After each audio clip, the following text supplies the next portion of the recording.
Hi, I'm here today with my father-in-law, and I'm going to let him introduce himself. So I've got a couple of questions for you about organizational behavior, but first, could you please introduce yourself, tell us your name, your job title, kind of what you do and what all that entails, and what kind of people you manage. Okay. My name is Ben Miller. I work for Walmart. I'm the Senior Director of Ambient Operations, which entails operational support from the home office for Walmart's 42 regional distribution centers, 7 import distribution centers, 7 consolidation centers, 6 fashion centers, and our specialty network, which would include pharmacy, Puerto Rico, and some of those other businesses, eyewear, for example. So could you tell us a little bit about your management style? About how many people are you over on your team, and how does that all work with your organization, and how do you manage those people? Today I have about 25 folks that are on my team specifically. That would range from directors and senior managers down to hourly associates. Our primary function would be to support the distribution centers, which of course operate 7 days a week and 24 hours a day. So our team would basically answer the phone when it rings and provide those DCs the assistance they need. Within that, you have working partners, associates who have to be very dedicated and very self-motivated, because those calls could come at 2 o'clock in the morning or during getting ready for a football game at Baylor University yesterday morning at 9:30 in Waco, Texas. But the style within a highly performing team, and I think mine is one in which the leader needs to literally get out of the way and allow them to do their jobs. The worst thing you can do with subject matter experts and people with true operational experience and the drive and the desire to succeed is to micromanage those folks. So each member of the team needs to clearly understand what they need to do, what those expectations are, and then literally you get out of their way and allow them to handle and manage their business. So I think from a style standpoint, Walmart would call it servant leadership, but it's a style in which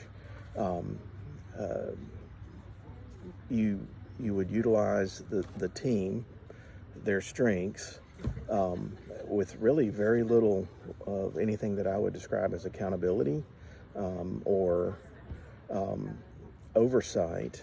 My role as the senior director would be to provide the strategy and the general direction, and then allow them to go and execute. So the style, and I don't know all the definitions that you might apply to a style, would be one of support and one of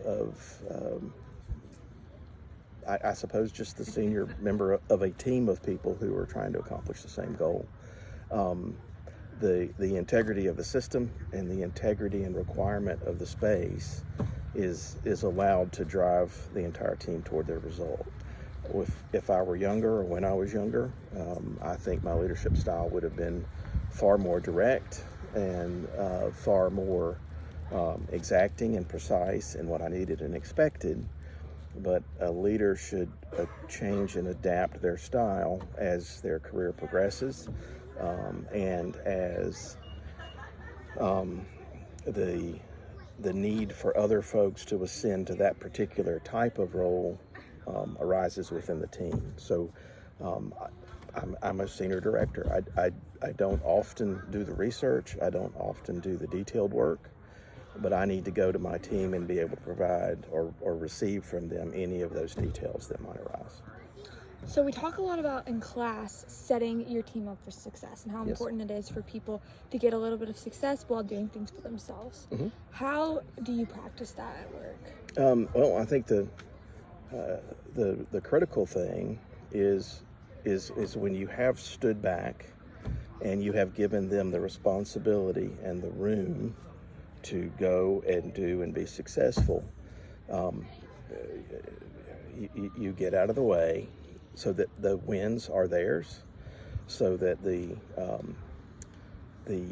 environment of the overall company is such that they can be seen for their contributions, and that they can be rewarded and awarded for that. And it's truly much easier to thank someone for a job well done, and to ensure that they get the recognition that they deserve for that job well done, than to lead with accountability or harshness in any way. Folks generally want to succeed. Most of the folks that I work with have been with the company 10 or more years. They're proven, and they're very dedicated. So they're going to go after those things, and then you get out of their way, allow them to do it, allow them to have their wins. And you need to be very conscious as a senior leader to never intrude upon their success or try to make it your own. Your team wins, the senior leader wins through that, but doesn't very often deserve that specific credit for whatever that might be. Okay. We also talk a lot about in class motivating your employees and how people respond differently to different types of motivation based on kind of their personality, whether they're an introvert or extrovert, and things like that. How do you incentivize or motivate your team members, and do you try to do it to the team as a whole or more on an individual basis? I think you can do it in a variety of ways. I think it's very important to know and understand who the personalities on your team are, and some want the public recognition and some don't. But in every case, you need to be very intentional in recognizing them for those things.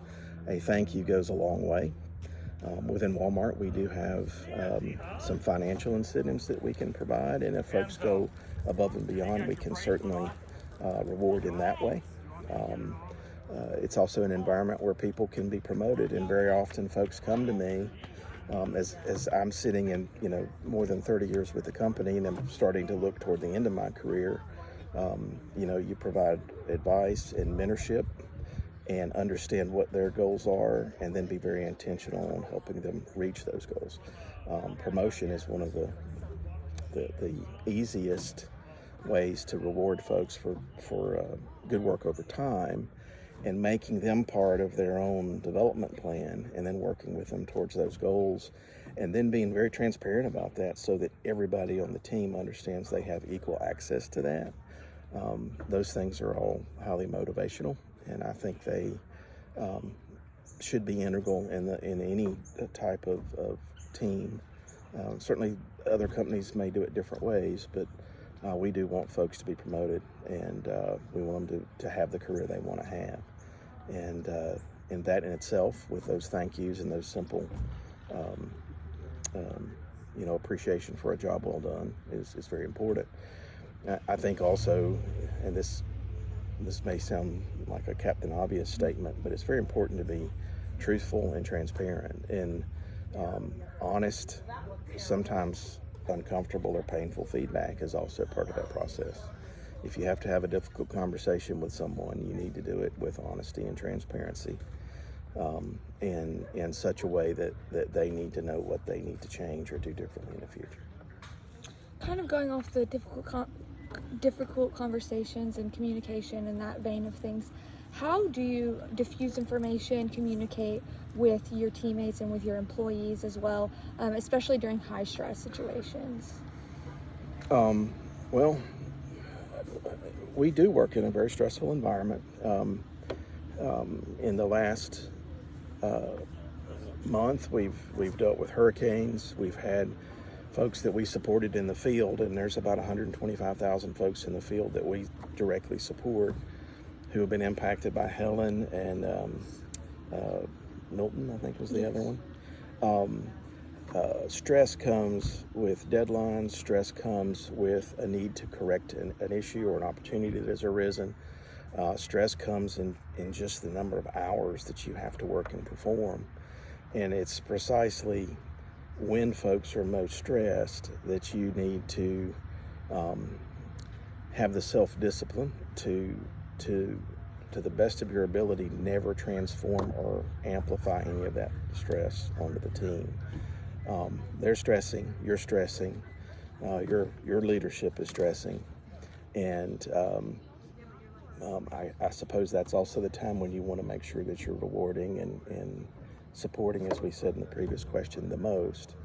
But you shield from above any stress that may be coming down, and you look at your team and you ensure the work is spread, that it's even.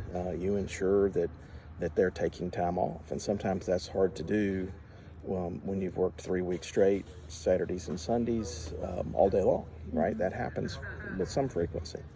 But you ensure that they have time off. You ensure that if there's an important thing coming up with their families, a birthday, an anniversary, or those types of things, you're aware of that and you give them that time off. But, the leader should fundamentally shield their team from as much stress as they can and not be a source of that stress for the team.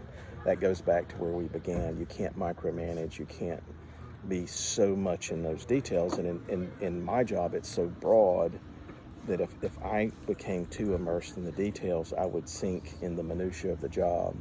And you have to be heads up, looking for those opportunities to succeed, looking for those opportunities to reward, and to make sure that folks aren't becoming lost in that stress of the job. Okay. I appreciate that. Yeah. I'm going to wrap this up here with one last question. Okay. As you are building this team and hiring people, I'm sure you do lots of interviews and things. What kind of attributes do you look for in people that tend to help them succeed in the workplace and really contribute to the value of the company and of your team? I work for a very large organization, and as large as it is, it's still a small environment in certain respects. So generally speaking, I'm able to know the reputation and often the person specifically or directly that I might be entering or having join my team. I'm going to look for someone who's selfless. I'm going to look for someone who's hardworking. And I'm going to look for someone with the specific skills that I need. But I wouldn't say the skills are more important than the work ethic, the integrity, the ability to coordinate within a team, because I can teach the skills. I'm also going to look, though, for skills that I don't have, and I think that's something that no one can overlook. You can't be everything, but if you can go to the person who has that particular skill, you've probably accomplished your job, right? So as I've got 25 folks, I have data analysts, I have operators with field experience in a variety of jobs, right? In the field, typically, but home office experience. I need people that can navigate the stress that you talked about. I guess in some ways, have the stamina to work in a tough environment and to continue coming back. But those, I think, are very critical to the success of the overall organization and what I would be looking for. Wonderful. Well, I really appreciate you meeting with me today. I Sure. think you've answered all of my questions. Okay. That is Ben Miller, everybody. Thank you.